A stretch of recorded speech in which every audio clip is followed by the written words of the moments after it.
Assalamu alaikum. Peace be upon you. Good evening and welcome to the 2022 Mannequin Clark Lecture presented by the Institute for Islamic, Christian, and Jewish Studies. I am Zainab Sayilgan, the Muslim scholar for ICJS, and it is my privilege to welcome all of you to tonight's lecture, American Muslims at a Crossroads with Dalia Mogahed.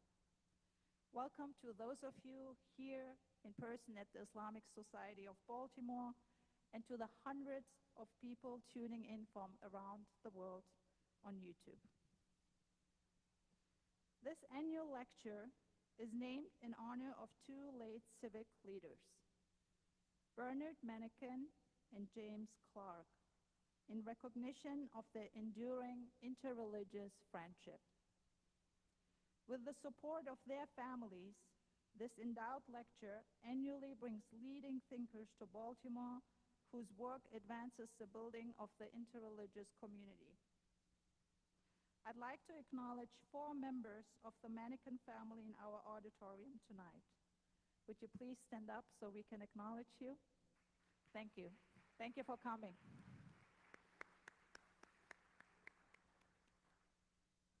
Before I turn to our featured speaker, I'd like to offer our thanks to our gracious hosts from the Islamic Society of Baltimore and to introduce Imam Yassin Sheikh, who is the lead resident scholar and head of community affairs here at the Islamic Society of Baltimore, who will offer a few words of welcome.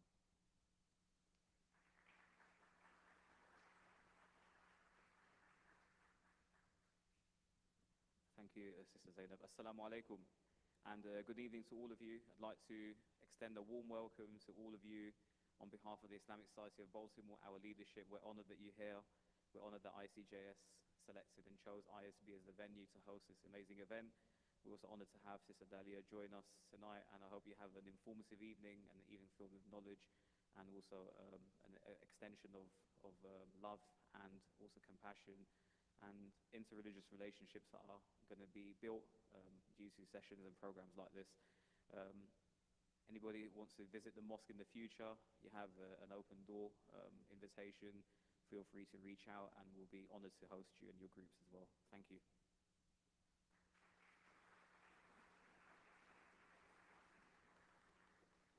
Thank you so much, Imam Yassin. Before we proceed, I want to remind you of the location of the emergency exits. If the need arises, you can safely exit the room through the doors that lead directly outside, located to my right, your left, at the back of the room. Now, just a few words about how we will proceed tonight. Following the lecture shortly before 8 p.m., we will take a break so that the Muslims present can gather in the prayer hall to offer their evening prayers. During that time, those remaining in this room will have time for conversation with the neighbor. You will notice that each of you has an index card on your chair. If at any point during the lecture you have a question for Mrs. Mogahed for the Q&A portion, please write it down and we will collect them. At 8:15, we will reconvene for the Q&A with our speaker.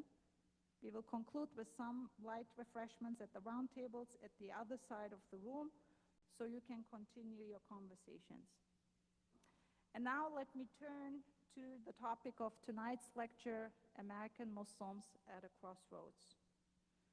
As a Muslim born and raised in Germany to Kurdish parents from Turkey, now living in the United States with very American children, I know something about the diversity of American Muslims.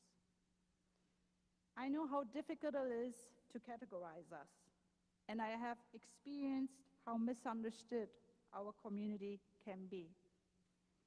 But even I have been surprised with the work of Dalia Mogahed and the findings of the American Muslim poll, which she leads as the Director of Research at the Institute for Social Policy and Understanding, known as ISPU. Earlier this year, ISPU released the 6th installment of the American Muslim poll, which surveys not only Americans who are Muslim, but Americans of other faith and no faith making it the most comprehensive and respected study of the American Muslim community. Dalia Mogahed was born in Cairo, Egypt, and came to the United States at the age of 4. She is a graduate of the University of Wisconsin-Madison with a degree in chemical engineering and a minor in Arabic. She has an MBA from the University of Pittsburgh. She previously chaired the Gallup Center for Muslim Studies and was appointed by President Barack Obama as an advisor to the White House Office of Faith-Based and Neighborhood Partnerships. She is the co-author of Who Speaks for Islam? What a Billion Muslims Really Think, and appeared on a PBS documentary based on the book. And if all that wasn't enough, she's also a YouTube star. Her TED Talk, What's Like to Be a Muslim in America, has received nearly 9 million views. It is an honor to welcome Dalia Mogahed.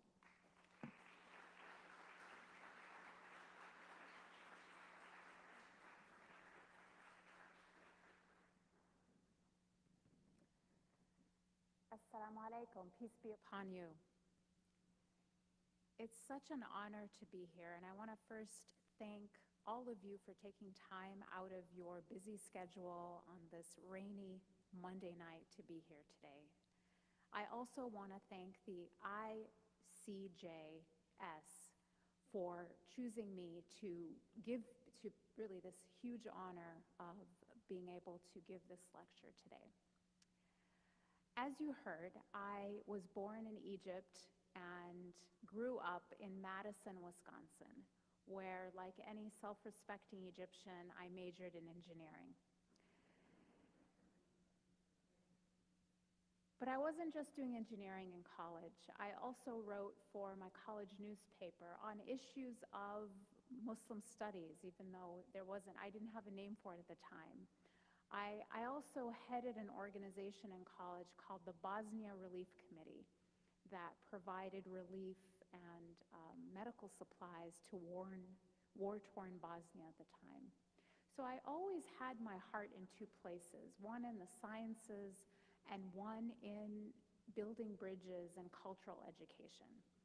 And so it is such a pleasure to finally bring these two sides of myself together in the work I do now, where I apply the scientific method and empirical methods of inquiry to highly charged emotional topics around interfaith and interreligious relations. And that's really the journey and the topic that I want to take you through today. At a time where we are at the crossroads, at a time where our country is so often at odds, polarized, in disagreement, not even aligned on the basic facts, it can be very helpful to start out with a foundation of research that we can then discuss, talk about, and make good policy from evidence, not assumptions. And that's really the vision and mission of ISPU. Our mission is to inform dialogue and decisions concerning American Muslims. So you can follow us on our various social media, and you can always feel free to share anything that you find interesting from my talk publicly on these and tag these media as well. So what I'll go through today is why this poll. I'll go very briefly over our methodology, and then I'll dive into key findings, and then we will have Q&A at the end. So why this poll? What was the backdrop of us fielding this poll earlier this year? This is from this year, 2022. We are now living in a new phase of COVID-19. We've been through a pandemic for 2.5 years and wanted to understand how this phenomena has impacted the various religious communities in the United States. Many of us have had economic struggles as a result of the pandemic and the economic whirlwind that it set off. We also have been struggling as a country, the ongoing racial inequity that our country is continuing to reckon with, gun violence, and, of course, a growing partisan divide. So the American Muslim Poll is a nationally representative survey of Muslims, Jews, Protestants within the Protestant community, white evangelicals, Catholics, as well as non-affiliated Americans. Our topics for this poll, and I won't go through all of them, but they are wide-ranging. I encourage you to check out the poll for yourself on our website. But we covered demographics, religious discrimination and Islamophobia, civic engagement, voter suppression, a bunch of hot-button issues, and much, much more. So as for our methodology, very briefly, ISPU commissions an organization called SSRS to field this survey for us. So we create the questionnaire and they field the survey. SSRS is a national leader in research. In fact, we found them by looking up who does polls of American Jews. American Jews are similar to American Muslims in that they're not counted in the census. They're a small percentage of the population.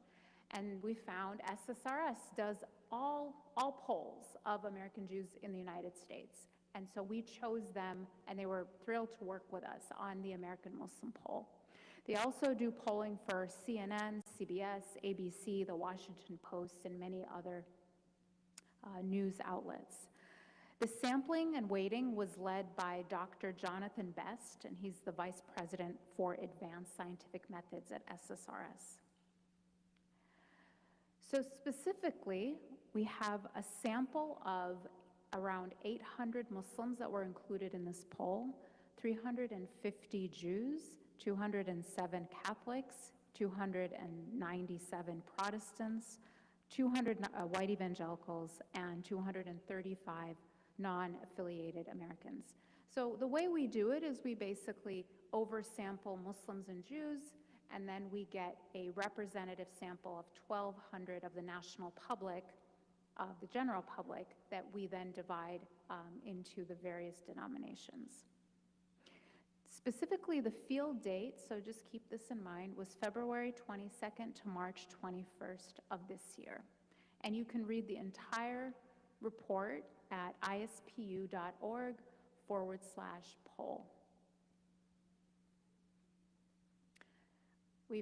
This is our list of advisors, again, names that you might be familiar with, but some of the top experts on polling and Muslim studies in the United States. So what are our key findings? What did we discover when we did this massive study of American opinion? Americans who are Muslims are more likely to be young. So demographically, this is the youngest faith community in the United States. They're also the most likely faith community to be low income. This doesn't mean all Muslims are poor, but they're certainly not all rich. The largest percentage of people who report low income are actually in the Muslim community.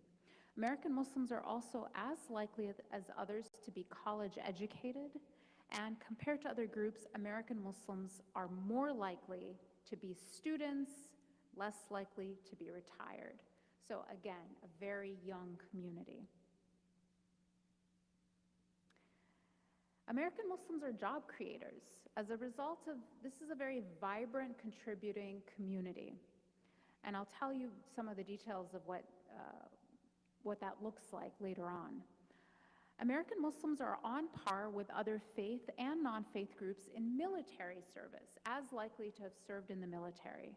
American Muslims across age and race remain among the most devoted to their faith. And American Muslim religious attendance, in terms of coming to a mosque like this, is consistent across years, has not gone up or down.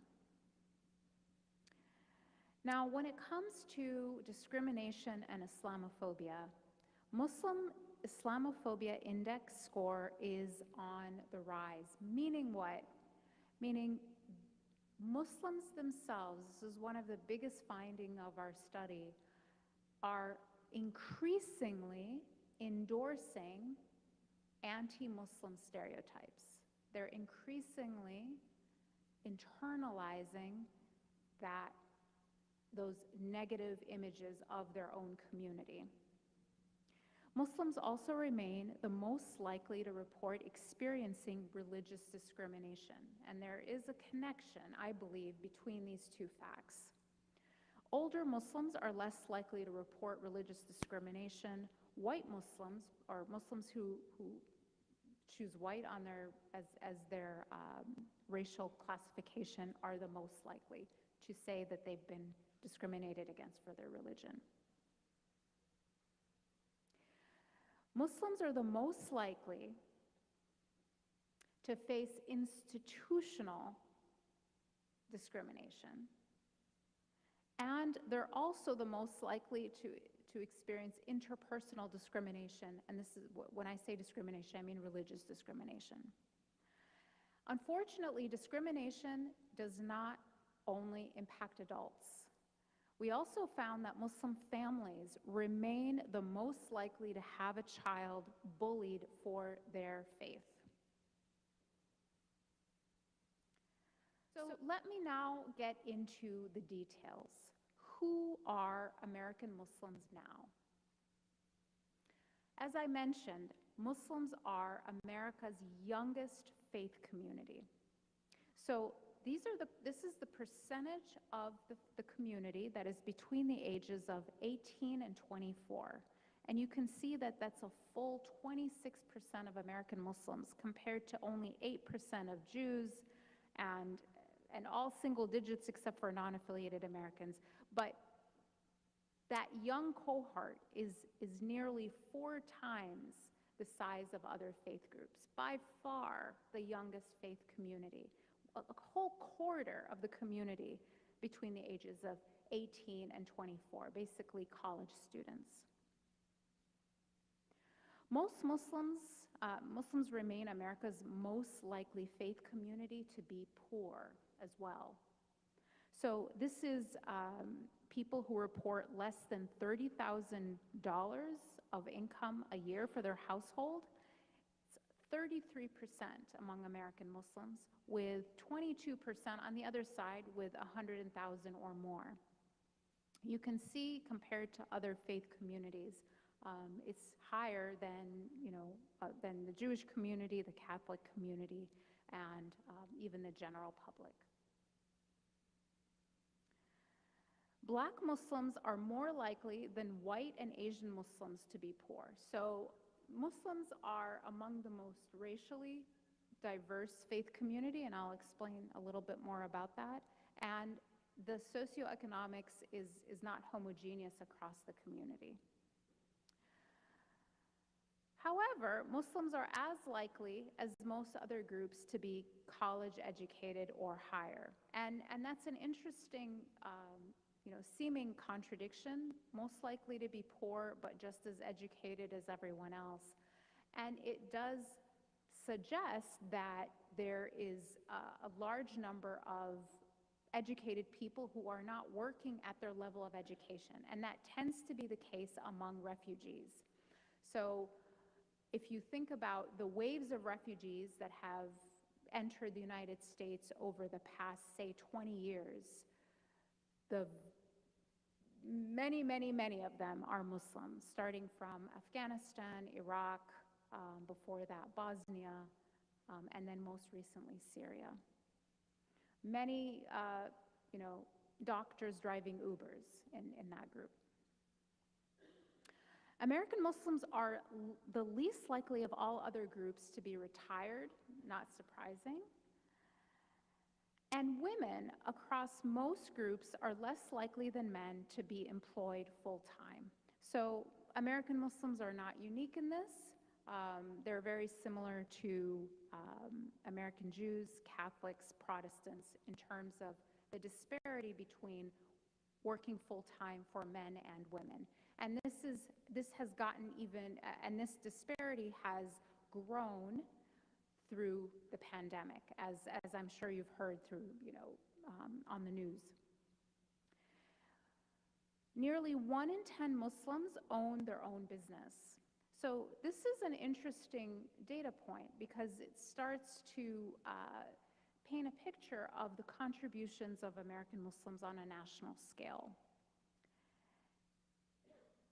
Muslim business owners, on average, employ 8 people for each business, and that translates into 1.37 million jobs.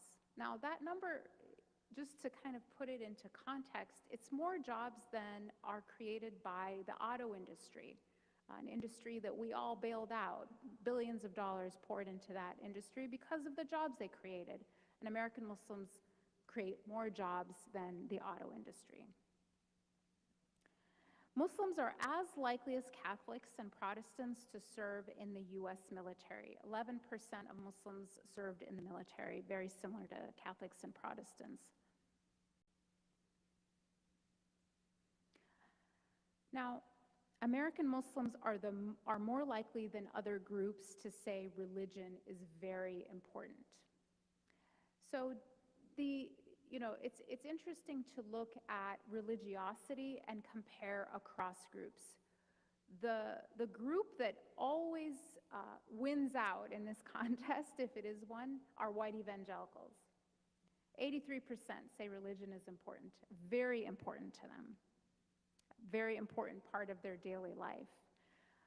But Muslims are just behind that, with 70% saying that their religion is a very important part of their daily life. And this has basically not changed over the past, I'd say, 10 years that I've been doing this kind of work.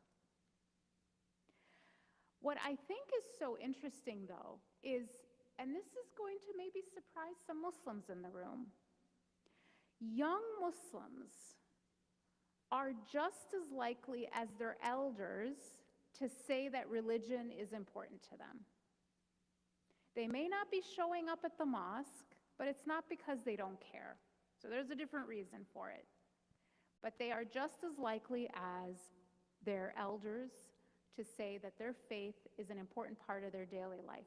And very different than their cohorts in the general public. Their generational cohorts are very different from them. So if you look here, the orange is Muslims and the light blue is general public. For 18 to 29-year-olds, the Muslims, 67% say religion is important to them, compared to in the general public, the same age group, only 30% say the same. Same with 30 to 49-year-olds, Generation X, right? 71% of Muslims say religion's important. Again, young people, young professionals, just as likely as their elders, compared to only 31% in the general public. And then 50 and over, 47% in the general public say religion's important, compared to 74 among Muslims. So I think this is a very important slide for community leaders, for anyone working within the youth space, because I think the problem sometimes gets misdiagnosed as young people just not caring about their religion, and that's not the case. Unlike their peers, they're actually very committed, but may find other obstacles to engaging with the mosque. Muslims of different racial and ethnic groups are on par in view of their religion. So American Muslims are incredibly diverse, the only faith group with no majority race. But the one thing they tend to agree on is that their faith is important to them, whether they identify as Black, white, Asian, or Arab.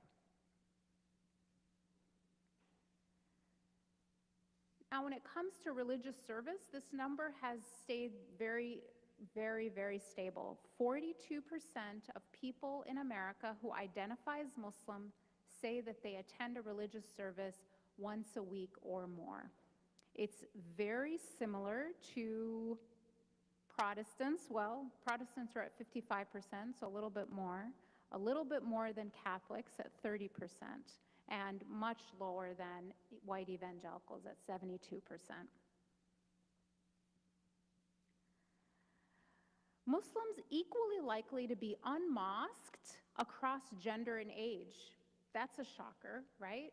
We always think that only some people are unmasked. But if you say that, if you define being unmasked as saying that you never go to the mosque, you have not gone, even one single time except for a wedding or a funeral in the past year, the percentage among men and women, among young people and older people, is really very similar across the board for Muslims. It's not worse among one group versus another. And I think this is an important point, because when people talk about some people feeling alienated at the mosque, there are people who feel alienated across different backgrounds. It's not just one group or another. And so that means making mosques more inclusive, more open, is going to, all boats will rise, not just for one group. So now I've given you sort of a snapshot of who American Muslims are today. Now I'm going to talk about one of the biggest challenges facing the community around Islamophobia and discrimination. So Muslims remain the most likely to report experiencing religious discrimination, with 62% of Muslims compared to 52% of Jewish people and 27% of Catholics, and a similar percentage in the other categories say that they have experienced some frequency of religious-based discrimination in the last year. So the majority of both Muslims and Jews say that they have experienced some frequency of religious discrimination. And that 62% among Muslims has stayed incredibly stable. Strangely, during the Obama administration, during the Trump administration, during the Biden administration, it has not changed, 62%.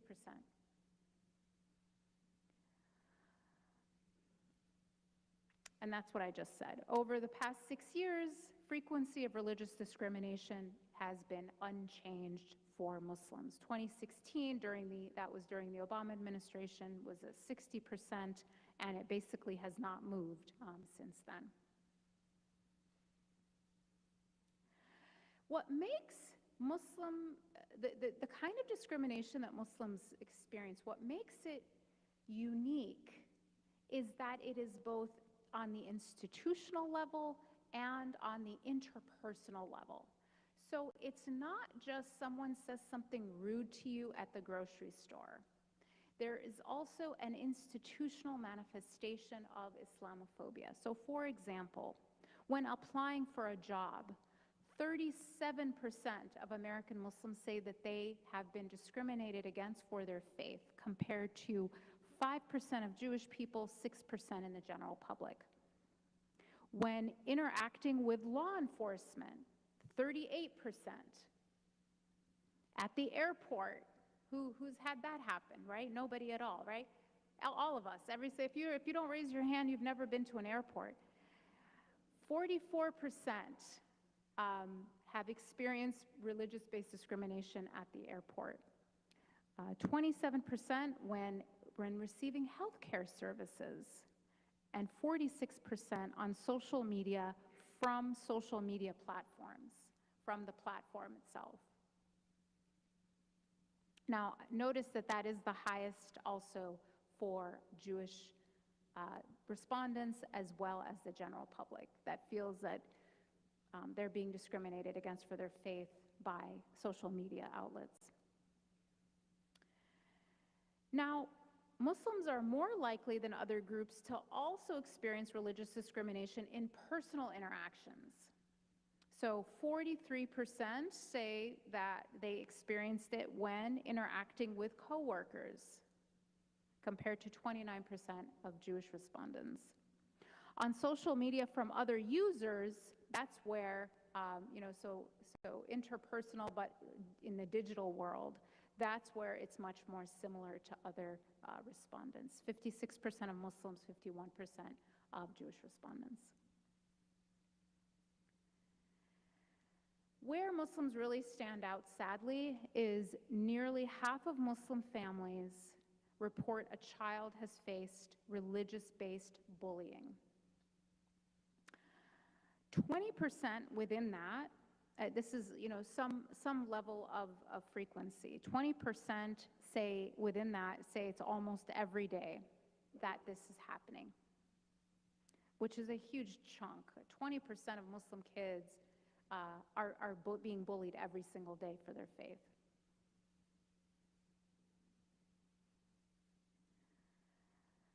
Now, where is this coming from? Where is the bullying coming from? Online from other students, at school from other students, but here's the one that really kind of unsettled me. From a teacher or another school official at school. 42% of kids who are bullied by their own teacher, that it's an adult doing the bullying, not another child, including online, a teacher or a school official online, 19%. That's an incredibly high number. And that really points to the fact that training is necessary for teachers on not only how to stop bullying in their classroom, but how to not be a bully themselves. Now, that's kind of the backdrop of the impact of Islamophobia. Now we're going to kind of dig into the Islamophobia index. So we created an index, a way of measuring a phenomena in society a few years ago called the Islamophobia index. And the way the index works is it's made up of 5 statements where people are asked to rate them on a scale of 1 to 5, where 1 means strongly disagree and 5 means strongly agree.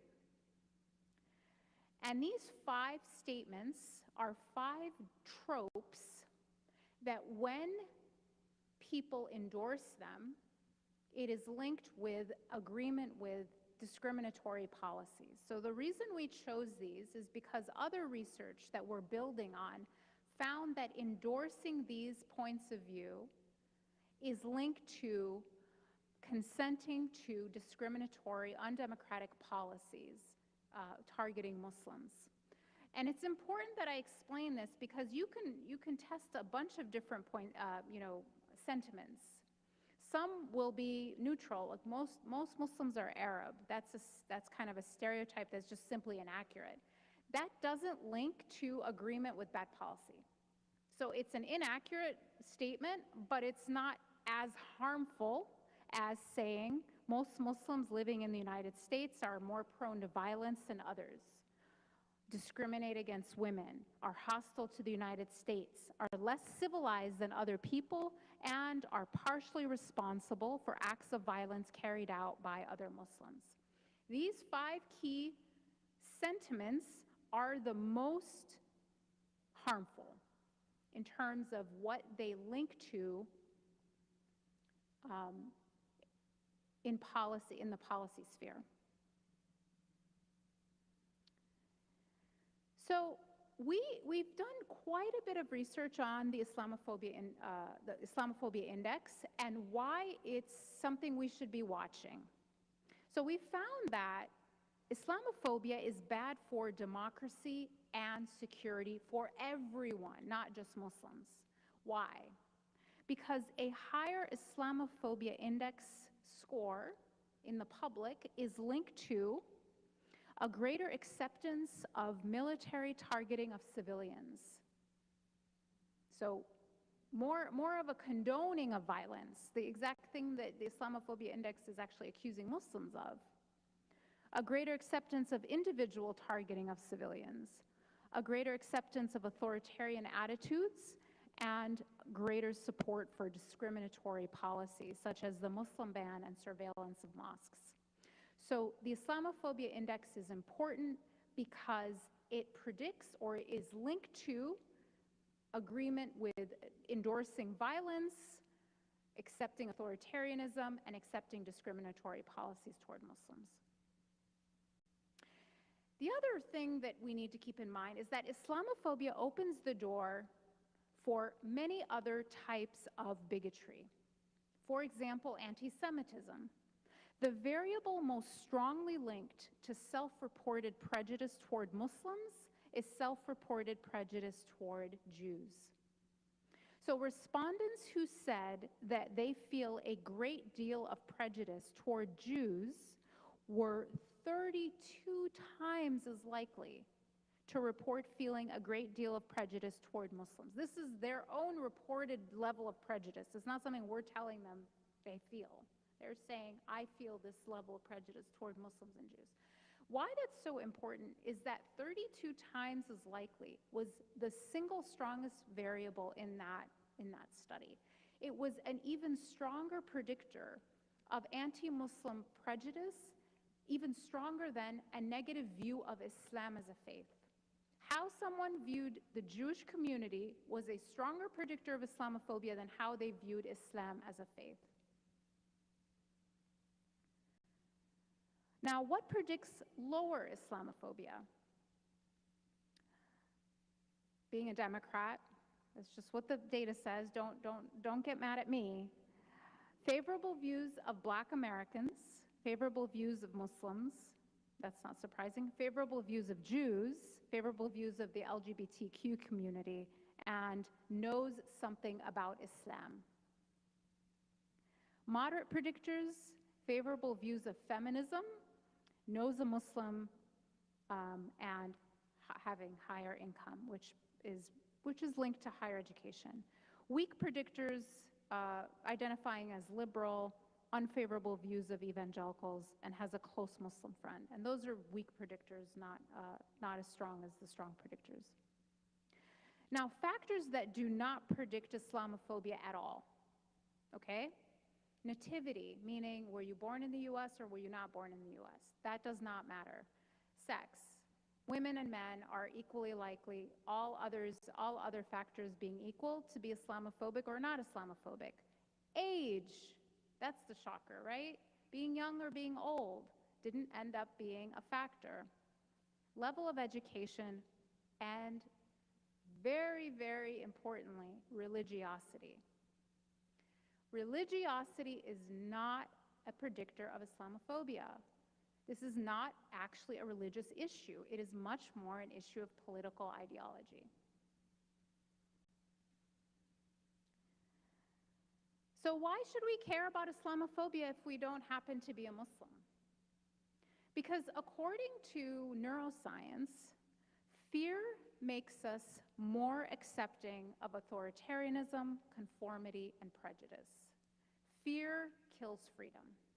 If we care about our own freedom, then we have to be concerned about rising Islamophobia and anti-Semitism in our country. So where are we today on the Islamophobia index? Now, what we've done is we've standardized the scale where it goes from 0 to 100. 0 means everyone picked strongly disagree on every single one of those questions, and 100 means everyone picked 5, strongly agree on every one of those questions. And the numbers are in between 17 and 30. So the lowest group on the Islamophobia index this year was the Jewish community, at 17. That's the index score. 22 for the non-affiliated community, 23 for Protestants, 25 for the general public, 26 for Muslims. This is kind of the big surprise of the entire study. Catholics at 28 and white evangelicals at 30. So what is going on with these numbers? So if you look across time, Muslims more likely to endorse anti-Muslim tropes since 2016, while other groups are actually in decline in Islamophobia. So in 2018, white evangelicals were the highest at 40. 40 is the highest Islamophobia index we've ever measured. And that was in the height of the sort of Trump administration at 2018. They have since come down and are at 30 right now. And if you look at every other line, it's mostly stable or in decline. The only number that is sort of steadily climbing since 2019 has been Muslims. And Islamophobia is not uniform across Muslim communities. So different Muslim communities have different points of view. Islamophobia rises sharply among Muslims who identify as white. Their Islamophobia index is 40, on par with what white evangelicals were at in 2018. Non-white Muslims are in the 14, 15, kind of where you would expect a Muslim to be. Islamophobia remains stable among white and Hispanic Americans in the general public, however. And now, when you look at each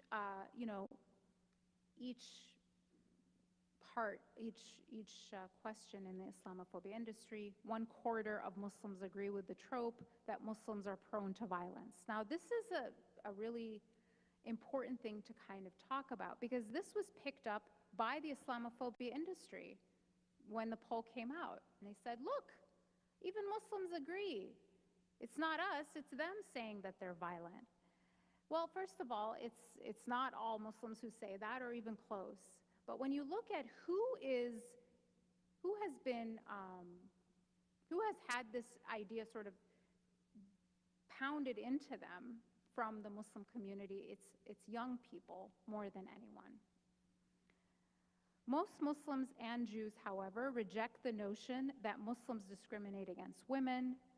Muslims are as likely as Catholics to agree that Muslims are hostile to the United States, and nearly 1 in 5 Muslims agree with the trope that Muslims are less civilized. And finally, Muslims are the most likely to agree, this is key, that Muslims are partially responsible for acts of violence carried out by others.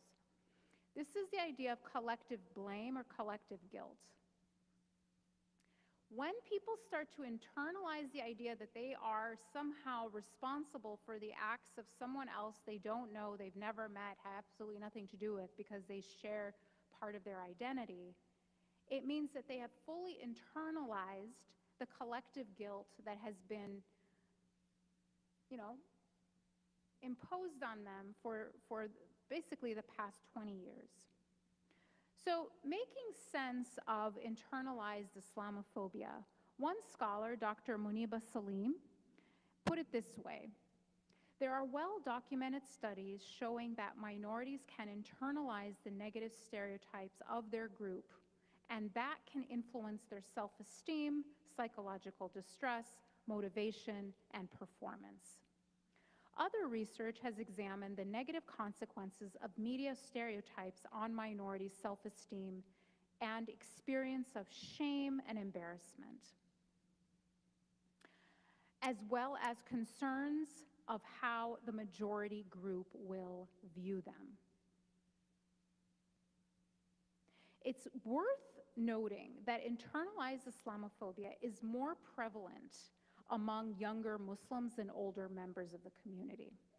Americans who have lived the majority of their lives after 9/11, 2001, in a country that has demonized their identity in popular culture, news media, political rhetoric, and in policy circles. Research suggests that this kind of steady drumbeat of bigoted ideas and state actions have a detrimental impact on the target group's self-image and mental health. Another noteworthy and alarming finding was the disproportionately negative views among white Muslims, who are also the most likely to report experiencing regular religious discrimination. Some studies on internalized racism have surprisingly found that endorsing negative stereotypes about one's own group is associated with a higher sense of control. So when children blame themselves for being abused, they actually do so to cope with the abuse because it gives them a sense of control. So what are the recommendations? What should we do? I'll start with Muslim community leaders. Recognize internalized Islamophobia as a major challenge facing young Muslims and integrate accurate information about the community into educational content. Muslims are consuming the exact same media as everybody else. The difference, though, is that they pay more attention. It is much more salient for them than it is for the general public. When you see that Muslim character, when you see that story about Muslims, you pay attention a lot more than someone else who isn't Muslim. So it's impacting Muslims even more than it is other people. So the need for accurate information, don't think that this is, any of this information is, who Muslims are, what they believe, what are the facts, that this is something that every Muslim knows. Absolutely not. This is something that is important for Muslims themselves to understand, so that the negative information is being counteracted with positive information about who Muslims are and how they contribute. Address Muslim mental health challenges with greater awareness and resource allocation. Educate community members to report institutional Islamophobia and bullying to relevant authorities. Promote and facilitate careers in media and mental health to young people, badly needed. And engage in intra-Muslim conversations about race and racial healing. Interfaith leaders and allies. What are some recommendations for all you wonderful people who are here? Seek to partner with Muslim organizations and leaders on issues of collective importance, things like climate change and public health. Think of the Muslim community as a part of, just like any other community who's interested and concerned and has a stake in what is important to everyone. Include anti-Islamophobia content in your inclusion and diversity training, policies, and hiring practices. Familiarize your networks with the manifestation and roots of Islamophobia and the Islamophobia industry. Recognize Islamophobia as both individual and institutional. Social media companies. If there's anyone here from social media companies, I'm going to share with you, or anyone online. Engage Muslim communities in a review of platform community norms and the application of policies toward Muslim users. Review anti-bullying safeguards from a religious discrimination-informed lens. Oftentimes, religion is not incorporated when people think about online discrimination. Consider applying misinformation warnings to anti-Muslim conspiracy theories and false claims. It's so interesting now. I'll see like a post on Instagram, and it's saying, corporations have made this much money out of the inflation that we've all been enduring for the past 2.5 years. And there will be a misinformation warning under that post. This isn't like coronavirus. This is like, oh my God, we're saying bad things about corporations. What's the danger, really? I mean, what are we all going to do to them? But yet, when there's a piece of flagrant misinformation being propagated about a very vulnerable religious minority, it's like, freedom of speech. It's very interesting what we put, what warnings, what is the misinformation warning put on and what it isn't. Include anti-Islamophobia content in your inclusion and diversity training, policies, and hiring practices. And educators, and this is so important, teachers, administrators, principals, include anti-Islamophobia content in your inclusion and diversity training of staff and administrators. Teach about the contributions of diverse communities, especially those of the children in your classroom. And we have tons of resources on our website if you need them. Discuss bullying in your classroom and what it sounds like and how bystanders can stand up to bullies, including online. Explore your own unintended bias and educate yourself about the children under your care, and provide a concrete way to address bullying by adults. Media professionals, the journalists, the editors, the producers, equip your newsroom, equip your writer's room or your newsroom with resources to portray Muslim communities accurately and creatively, keeping in mind the impact of trope-perpetrating media on Muslims themselves and their self-concept, as well as the public acceptance of prejudice and anti-democratic policies. Recruit and hire more Muslim journalists, editors, writers, and producers. Explore your own unintended bias and educate yourself about the communities on which you tell stories. And include anti-Islamophobia content in your newsroom and staff inclusion and diversity training and initiatives. So to learn more, please visit ispu.org, where you can sign up for our mailing list and get cutting-edge research right in your inbox every single month. And you can read the entire study that I just went through. There's much more that I didn't cover, a lot more, at ispu.org/poll. Follow us on social media to keep up with our research, ISPU on Facebook, Twitter, and Instagram. Thank you, and I look forward to your questions.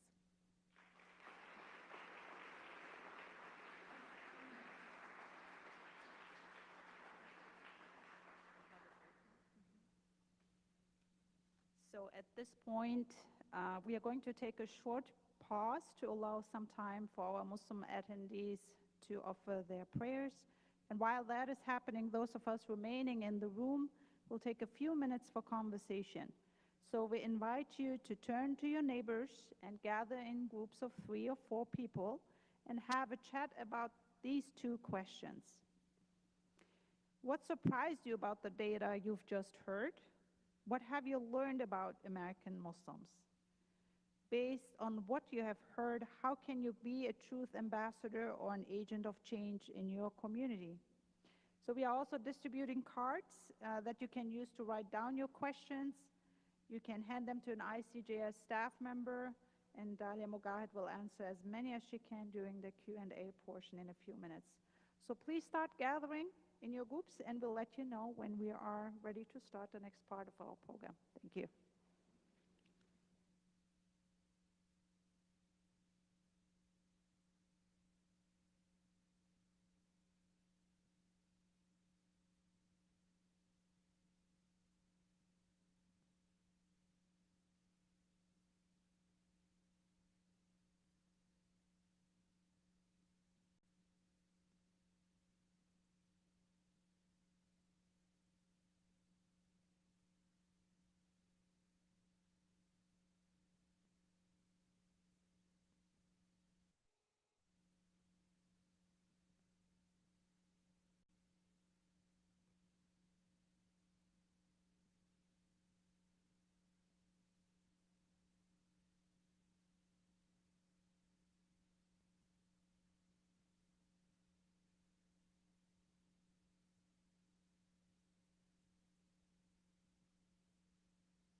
So we are ready now for the Q&A portion. If you could all take your seats. We will be beginning the next portion in 2 minutes. Thank you.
So we are now ready. We have the questions. Please take your seats, and Dalia Mogahed will answer your questions. Thank you.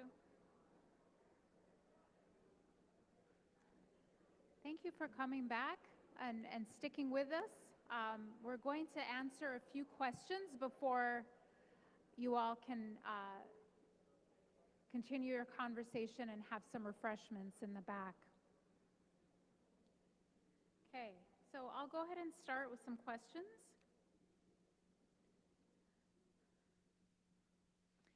In terms of children being bullied for being Muslim, I'm wondering if it was authentically for their Muslim faith, or could it have been more bias of their culture in general?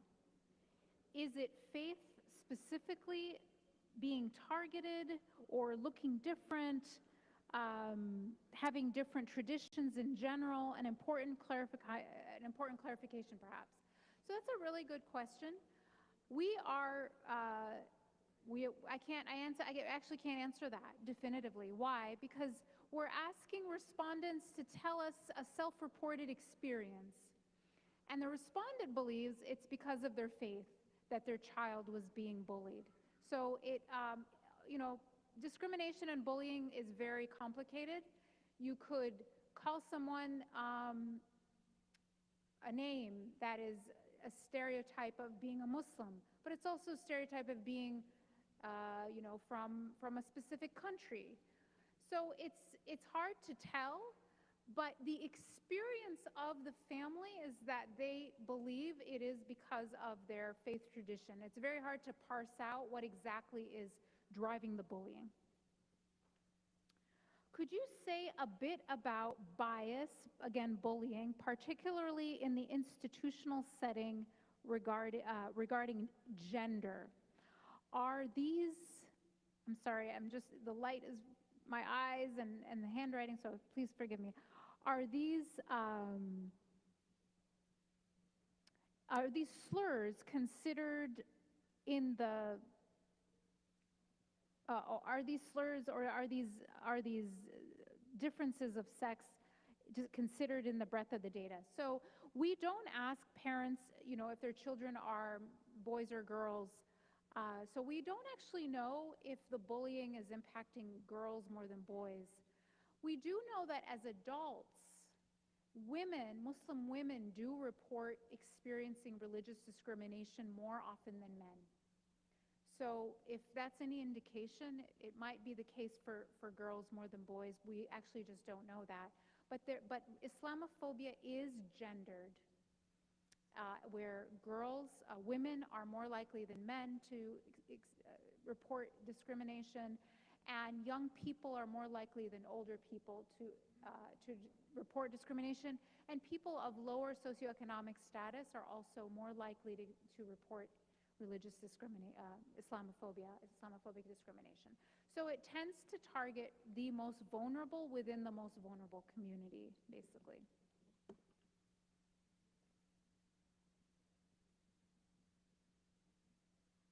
Has Islamophobia dramatically increased as a result of 9/11? Okay, great question. And you always have to pick which slides you show because I can't show all the slides. But I do have a slide that you can find on our website that shows a time trend on a question that Pew, not ISPew, but that Pew asked starting November 2001. And that question is, it asks people to report their degree of agreement to the sentiment that Islam encourages violence more than other religions, which is a really good Islamophobic trope. So the percentage of Republicans in November of 2001 who said that they believed Islam encourages violence more than other faiths was 33%, 2001. 2 months after 9/11. Fast forward to 2017. Anyone want to guess the percentage of Republicans who believe that Islam encourages violence more than other religions in 2017? What was your 66%. Very good. Yes, that is it. That is the number. So what you actually find when you look at the data is that 9/11 did not trigger Islamophobia. What did trigger it are two things. The run-up to the Iraq War, where that number kept climbing steadily, and it spiked during the 2008 and 2012, and of course the 2016 election season. And it's at its all-time high since 2016. So interestingly, one question that Pew had asked before 9/11 and right after was favorability of American Muslims. And in that same study in November of 2001, the percentage of Americans who said they had favorable opinions of American Muslims actually increased, got better than it was right before 9/11. So what explains all of the things I just said? Leadership explains it. The way that leaders speak to people is what explains Islamophobia, not what happens on the ground, not bad Muslims doing bad things. When leaders speak in a way that is harmonizing, like actually did happen right after 9/11 with George W. Bush, that is reflected in public sentiment. When leaders are divisive, like around election seasons and in the run-up to war, that is reflected in public sentiment. So I think it's very important to know these things because you can then be very critical of the fact that you can be critical consumers of information so that you don't allow us all as citizens of our country to be manipulated and for Islamophobia to be used as a tool of public manipulation. Okay?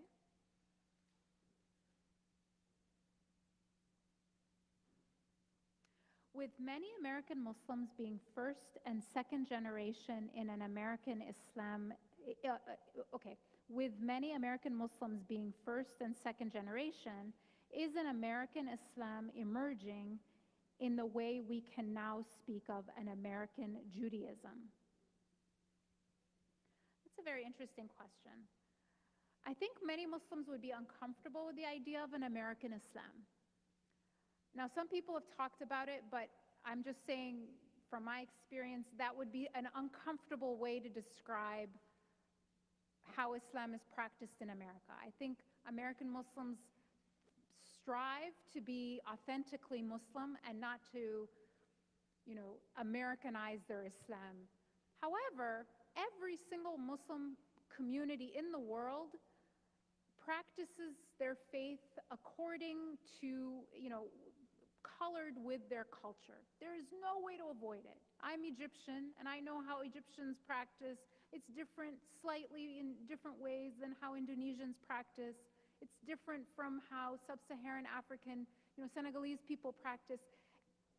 Some things are very common, and some things are uniquely part of that community. And there's nothing wrong with American Muslims to have their own uniqueness. But in terms of Islamic, authenticity and correctness of practice, American Muslims are very careful to not allow that in most cases.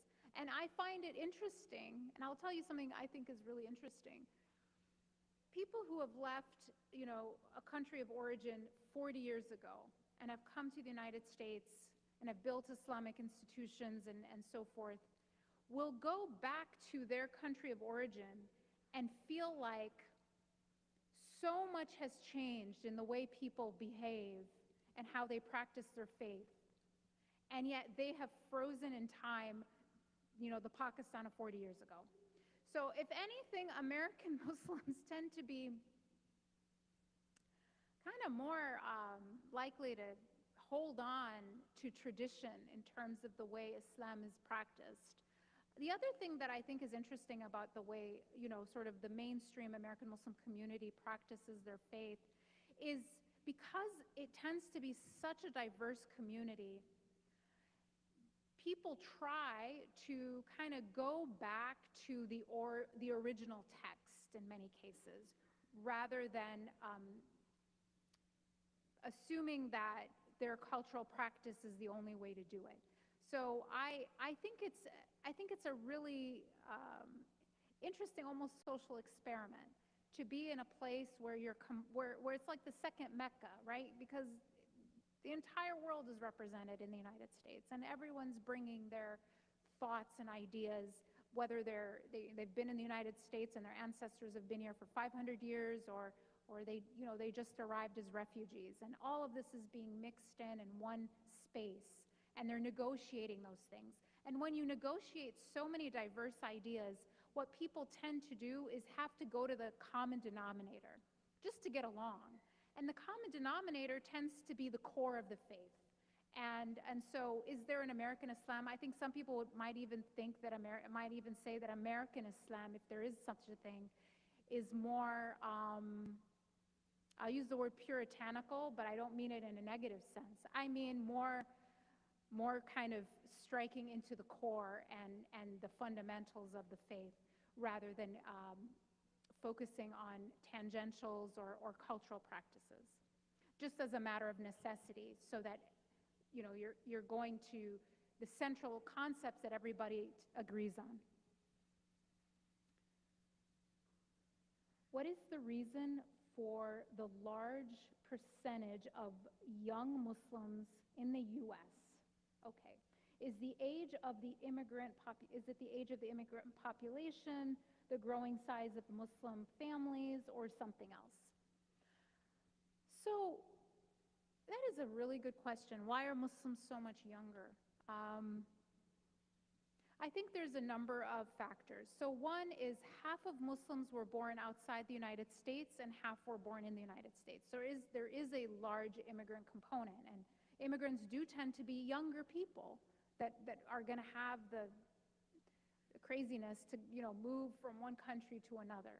They're going to be younger generally. So that's one major factor is the fact that half of Muslims are immigrants. Another factor is Muslim families are slightly larger than the average American family. It's not by a lot, but that is a factor. So if you have younger immigrants and you have people who are having, if they're younger, they're going to be having children more often than people who are older. And so you do have a younger populations produce more younger populations, if that makes sense. I think the final thing, though, could be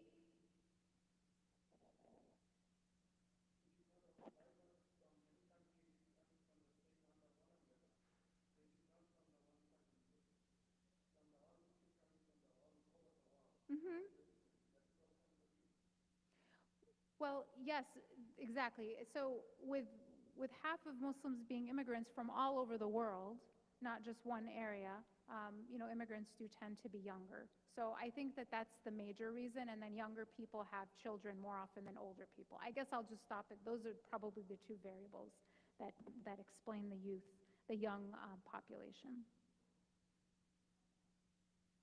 Okay, so one more.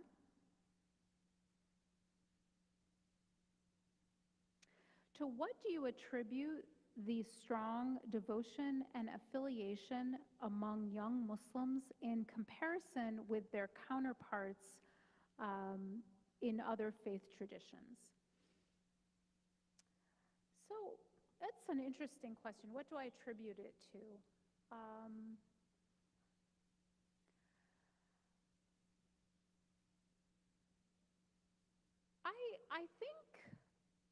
I guess it's probably the same thing I attribute. It's very similar, I think, to the idea that young Muslims, Muslims in general, when you compare it to the general public, are more devoted to their faith than the average person, not the average religious person in say like a white evangelical context, but when compared to the general public. So we're comparing Muslim young people to young people in the general public, not young people in the white evangelical community. So let's be clear about that.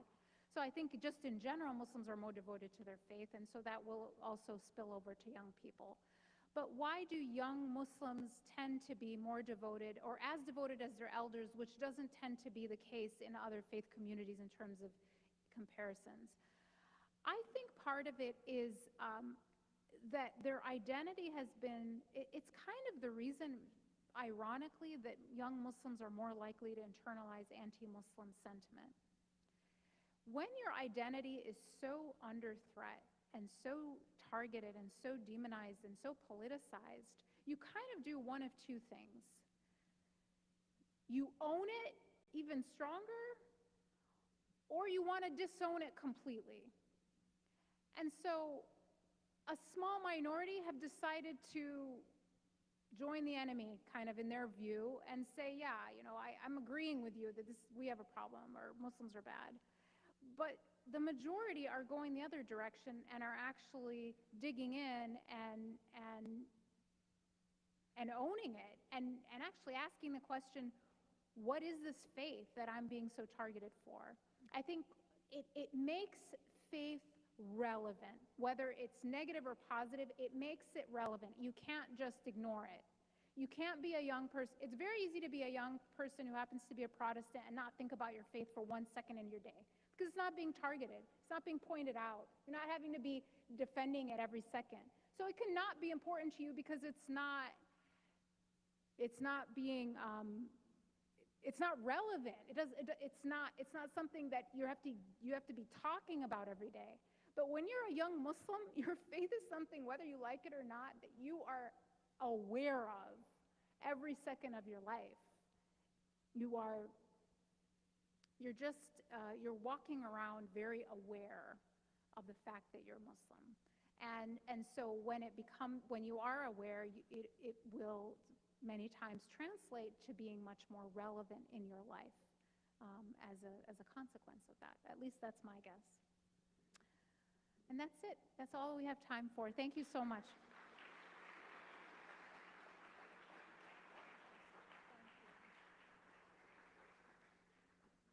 I'd like to thank again Dalia Mogahed both for her illuminating lecture tonight and more broadly for her important work she's doing in building interreligious bridges by compiling accurate data about the American Muslim community, work that is vital to have meaningful dialogue that is informed by reliable and representative facts. ICJS has recorded this Mannequin Clark lecture, and we will send you all a link to everyone who registered for tonight's event once it's posted on YouTube. You will also be receiving an email with a link for a survey about tonight's program. These surveys give us valuable feedback and help us to continually improve our programs. So we ask that you take the time to fill it out, please. We invite you to check out some of our upcoming events, including a class I will be teaching next month on Allah, same as the biblical God or totally other, and an online program with my dear colleague Matt Taylor on God on the Ballot, a discussion on Christian nationalism on the eve of the election. For more information and to register for these events and to sign up for our monthly ICJS Insights newsletter, please visit our website, icjs.org. Finally, all of our ICJS programs are free to the public, made possible by the generosity and vision of our donors. We hope you will consider joining us as a supporter by donating online at our website. If you look behind you, you'll see some round tables and chairs. We invite you to stay a bit, have a cup of tea, enjoy some cookies, and continue the conversation. Thank you, and have a good night.